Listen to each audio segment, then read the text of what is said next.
ॐ नमो भगवते वासुदेवाय नमः। अथ त्रयस्त्रिंशोऽध्यायः। पिछले अध्याय में आपने सुना कि संसार सागर में भटकते हुए जीव को किस प्रकार भगवान श्री कृष्ण के चरणों की प्राप्ति हो सकती है।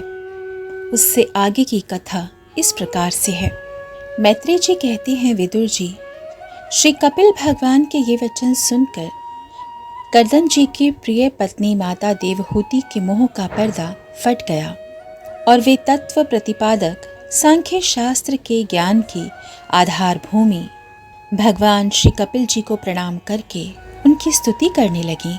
देवहूति जी ने कहा, कपिल जी, ब्रह्मा जी आपके ही नाभि कमल से प्रकट हुए थे। उन्होंने प्रलयकालीन जल में शयन करने वाले आपके पंचभूत, इंद्रिय, शब्द आदि विषय और मनोमय विग्रह का, जो सत्वादि गुणों के प्रवाह से युक्त सत स्वरूप और कार्य एवं कारण दोनों का बीज है, ध्यान ही किया था।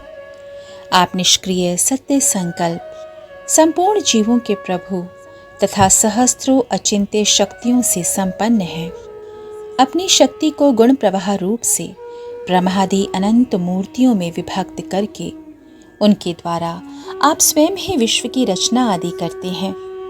नाथ, यह कैसी विचित्र बात है कि जिनके उदर में प्रलय काल आने पर यह सारा प्रपंच लीन हो जाता है और जो कल्पांत में माया में बालक का रूप धारण करके अपने चरण का अंगूठा चूसते हुए अकेले ही वट वृक्ष के पत्ते पर शयन करते हैं, उन्हीं आपको मैंने अपने गर्भ में धारण किया।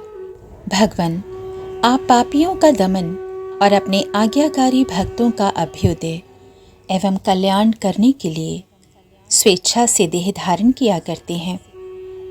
अतः जिस प्रकार आपके वराह आदि अवतार हुए हैं, उसी प्रकार यह कपिल अवतार भी मुमुक्षुओं को ज्ञान मार्ग दिखाने के लिए हुआ है।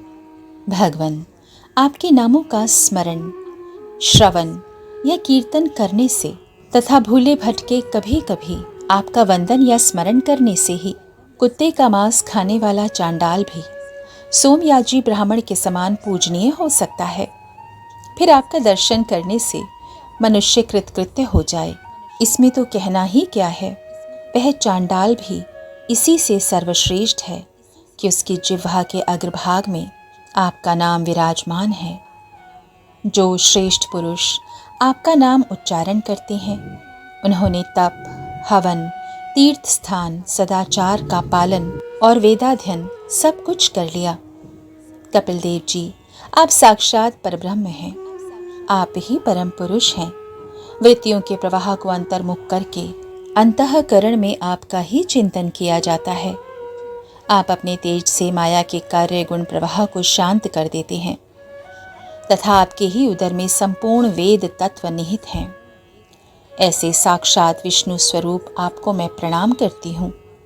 मैत्रेय जी कहते हैं, माता के इस प्रकार स्तुति करने पर मातृवत्सल परम पुरुष भगवान कपिल देव जी ने उनसे गंभीर वाणी में कहा। कपिल देव जी ने कहा, माता जी, मैंने तुम्हें जो यह सुगम मार्ग बतलाया है, इसका अवलंबन करने से तुम शीघ्र ही परम पद प्राप्त कर लोगी। तुम मेरे इस मत में विश्वास करो। ब्रह्मवादी लोगों ने इसका सेवन किया है। इसके द्वारा तुम मेरे जन्म मरण रहित स्वरूप को प्राप्त कर लोगी। जो लोग मेरे इस मत को नहीं जानते, वे जन्म मृत्यु के चक्कर में पड़ते हैं। मैत्रेय जी कहते हैं, इस प्रकार अपने श्रेष्ठ आत्मज्ञान का उपदेश कर श्री कपिल देव जी अपनी ब्रह्मवादिनी जननी की अनुमति लेकर वहां से चले गए। तब देवहूति जी भी सरस्वती के मुकुट सदृश अपने आश्रम में अपने पुत्र के उपदेश किए हुए योग साधन के द्वारा योगाभ्यास करती हुई समाधि में स्थित हो गई। त्रिकाल स्नान करने से उनकी घुंघराली अलकें भूरी भूरी जटाओं में परिणत हो गईं तथा चीर वस्त्रों से ढका हुआ शरीर उग्र तपस्या के कारण दुर्बल हो गया।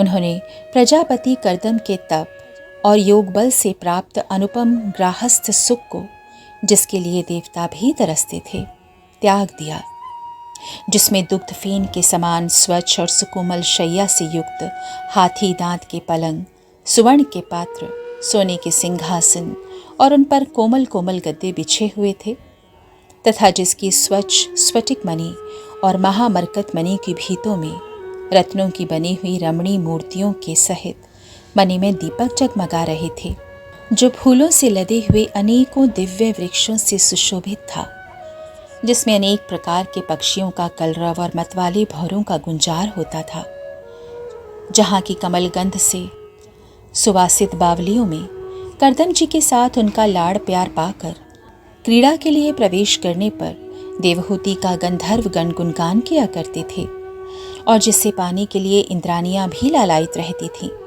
उस ग्रहोद्यान की भी ममता उन्होंने त्याग दी, किंतु पुत्र वियोग से व्याकुल होने के कारण अवश्य उनका मुख कुछ उदास हो गया।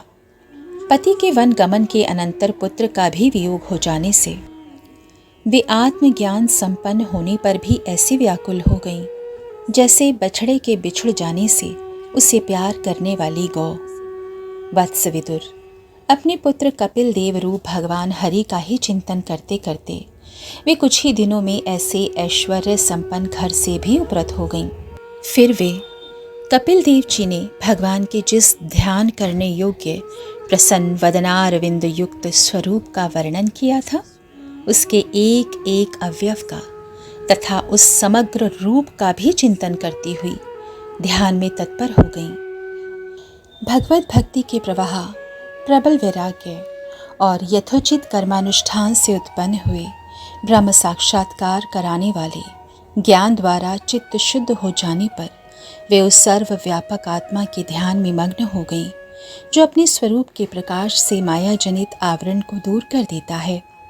इस प्रकार जीव के अधिष्ठान भूत परब्रह्म श्री भगवान में ही बुद्धि की स्थिति हो जाने से उनका जीव भाव निवृत्त हो गया और वे समस्त कलेशों से मुक्त होकर परमानंद में निमग्न हो गईं। अब निरंतर समाधिस्थ रहने के कारण उनकी विषयों के सत्यत्व की भ्रांति मिट गई और उन्हें अपने शरीर की भी सुधि न रही, जैसे जागे हुए पुरुष को अपने स्वप्न में देखे हुए शरीर की नहीं रहती। उनके शरीर का पोषण भी दूसरों के द्वारा ही होता था, किंतु किसी प्रकार का मानसिक क्लेश न होने के कारण वह दुर्बल नहीं हुआ। उसका तेज और भी निखर गया और वह मैल के कारण धूम युक्त अग्नि के समान सुशोभित होने लगा। उनके बाल बिथुर गए थे और वस्त्र भी गिर गया था, तथापि निरंतर श्री भगवान में ही चित्त लगा रहने के कारण उन्हें अपने तपोयोग में शरीर की कुछ भी सुधि नहीं थी, केवल प्रारब्ध ही उसकी रक्षा करता था। विदुर जी, इस प्रकार देवहूति जी ने कपिल देव जी के द्वारा बताए हुए मार्ग से थोड़े ही समय में नित्य मुक्त परमात्मा स्वरूप श्री भगवान को प्राप्त कर लिया। वीरवर, जिस स्थान पर उन्हें सिद्धि प्राप्त हुई थी वह परम पवित्र क्षेत्र त्रिलोकी में सिद्ध पद नाम से विख्यात हुआ। साधु स्वभाव विदुर जी, योग साधन के द्वारा उनके शरीर के सारे दैहिक मल दूर हो गए थे। वह एक नदी के रूप में परिणत हो गया, जो सिद्धगण से सेवित और सब प्रकार की सिद्धि देने वाली है। महायोगी भगवान कपिल जी भी माता की आज्ञा लेकर पिता के आश्रम से ईशान कोण की ओर चले गए। वहां स्वयं समुद्र ने उनका पूजन करके उन्हें स्थान दिया। वे तीनों लोकों को शांति प्रदान करने के लिए योग मार्ग का अवलंबन करके समाधि में स्थित हो गए हैं। सिद्ध, चारण, गंधर्व, मुनि और अप्सरागण उनकी स्तुति करते हैं तथा सांख्याचार्य गण भी उनका सब प्रकार से स्तवन करते रहते हैं। निष्पाप विदुर जी, तुम्हारे पूछने से मैंने तुम्हें यह भगवान कपिल और देवहूति का परम पवित्र संवाद सुनाया। यह कपिल देव जी का मत अध्यात्म योग का गूढ़ रहस्य है। जो पुरुष इसका श्रवण या वर्णन करता है वह भगवान गरुड़ ध्वज की भक्ति से युक्त होकर शीघ्र ही श्री हरि के चरणारविंदों को प्राप्त करता है। 33वां अध्याय समाप्त हुआ। इति श्रीमद्भागवते महापुराणे वैयासिक्यामष्टादशसाहस्रयः पारमहंस्यां संहितायां तृतीयस्कन्धे कापिलेयोपाख्याने त्रयस्त्रिंशोऽध्यायः इति तृतीयः स्कन्धः समाप्तः। हरि ओं तत्सत्। हरे कृष्णा कृष्ण कृष्ण हरे हरे, हरे राम राम राम हरे हरे।